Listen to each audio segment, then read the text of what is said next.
Lleva 32 años viviendo en Alemania con residencia fija. Se enamoró de un alemán y en ese país nacieron sus hijas.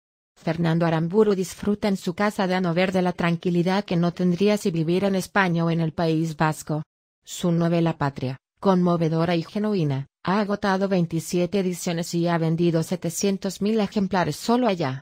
En Argentina lleva 4 ediciones, tiene una quinta en imprenta y vendió entre 13.000 y 14.000 copias. Este año comenzará a grabarse la serie televisiva de 8 capítulos inspirada en la obra, que emitirá HBO España. El autor ya vendió los derechos a 17 países, en 14 de los cuales saldrá este año. Hace 1 año y medio que Patria no baja de la lista de los 10 libros más vendidos en su país. Porque se volvió un libro esencial, que creció de boca a oreja, y recomiendan desde los libreros, a los críticos e historiadores, pasando por las panelistas de farándula de la televisión. Recién llegado a Buenos Aires, el escritor vasco no tiene respuesta para el rotundo fenómeno social que sigue generando. Piensa que la fuerza está en la carnadura de sus 9 personajes, son tan auténticos que es inevitable crear empatías con unos y con otros, aun con quienes son reprochables. Cuando el lector cierra el libro, tras devorar 646 páginas, puede sentir que algo de su estructura de pensamiento se ha modificado. Al final de la entrevista con Clarín, Aramburu cuenta que la reacción in crescendo fue de tal magnitud en el País Vasco, que hasta los independentistas, que lo habían ignorado, también tuvieron que decir algo.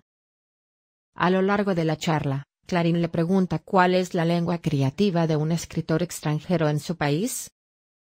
Aramburu dice, la lengua alemana es la mía cotidiana para relacionarme con la gente, con parientes, vecinos, donde quiera que vaya. También leo mucha literatura alemana, con la clara intención de encontrar algún recurso que me sirva. Esta relación estrecha con el alemán, por fuerza, me ha dejado huellas. Pero no creo haber adoptado una mirada propiamente alemana para observar el mundo de mi época. Como dijo Borges, mi destino es la lengua castellana, con la que aprendí a leer y a escribir de niño y la única que llevo grabada en el instinto. Sí puedo decir que la perspectiva alemana para revisar su historia me sirvió mucho. Me refiero a la decisión que el país tomó en los años 80 para revisar su pasado y darle una perspectiva pedagógica. Patria es la historia de 2 familias amigas y vecinas cuyas vidas quedan divididas por un crimen de la banda terrorista ETA. Esa tragedia y sus consecuencias está narrada a través de la perspectiva de los 9 personajes. Es también la historia de 4 décadas de conflicto en el País Vasco. La novela tiene 2 momentos fundacionales, el crimen y el arrepentimiento. El crimen rompe una larga amistad. El arrepentimiento es un intento de reencauzar un lazo social. Yo no partí de una historia previa. No tenía en mente una trama, no es mi manera de trabajar. Si bien yo le presto de entrada más atención a los aspectos técnicos, es cierto que no partí de cero. Tenía una serie de intuiciones gráficas, el crimen del Tuxato y la escena del final fue lo primero. Sabía que no escribiría una novela que nos encaminara a ese final. Y tenía una nota previa. La viuda quería que le pidieran perdón y reclamaba conocer todos los detalles del asesinato de su marido. Esta fue la columna vertebral y el crimen del Tuxato, el torbellino alrededor del cual gira todo. Aramburu se documentó mucho. Leyó libros de historia, habló con personas implicadas en la sangrienta historia de mi tierra natal, como define el derrotero de ETA, y se cuidó de empujar al lector a interpretaciones concretas. Me limité a cumplir la tarea primordial de la ficción, que no es otra que contar vidas privadas y responder a la pregunta de cómo se vivió un determinado hecho colectivo. La novela como género tiene un recurso muy eficaz, relatar pormenores de la vida de seres concretos que llamamos personajes.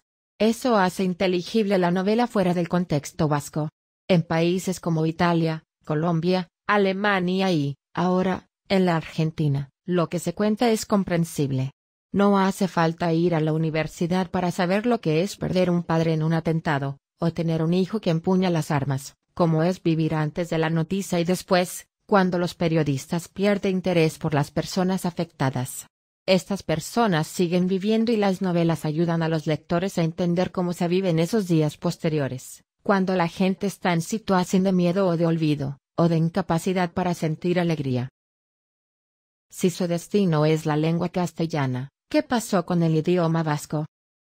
Mi lengua materna es la castellana, la que se hablaba en mi barrio y en mi ciudad natal. No se enseñaba en los colegios la lengua vasca, estoy hablando de la dictadura de Franco. Hoy los niños la aprenden con naturalidad en los colegios, hay radios y televisiones en idioma vasco. Tengo incluso la impresión de que los vascos caemos bien al resto de los españoles, cosa que no ocurre con los catalanes. Es curioso que dos ausentes marcan el presente del resto de sus personajes. No fue deliberado. Es cierto que esas dos ausencias fue importante para los personajes femeninos.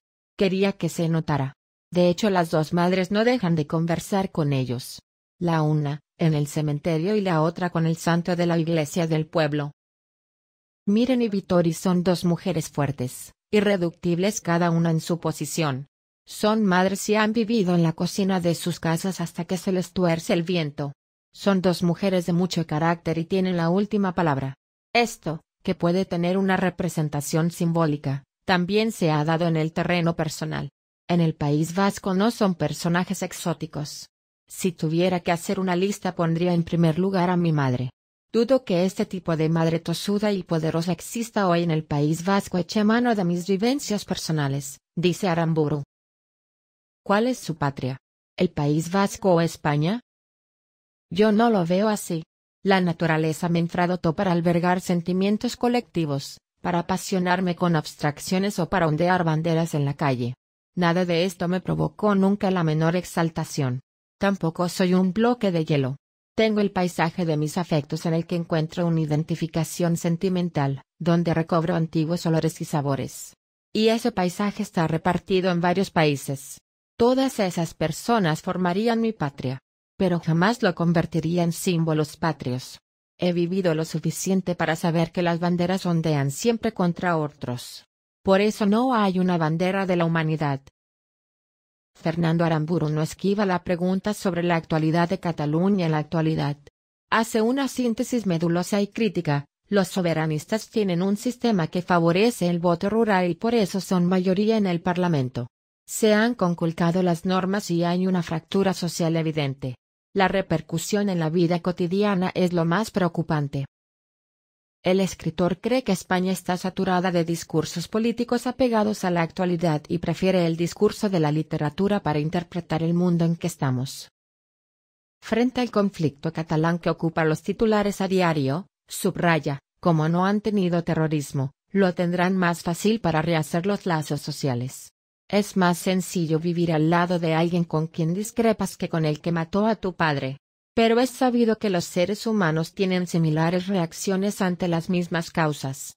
Y como enseñó Elias Canetti, en una sociedad donde se acumulan tensiones, basta una pequeñez para que se desate la tragedia.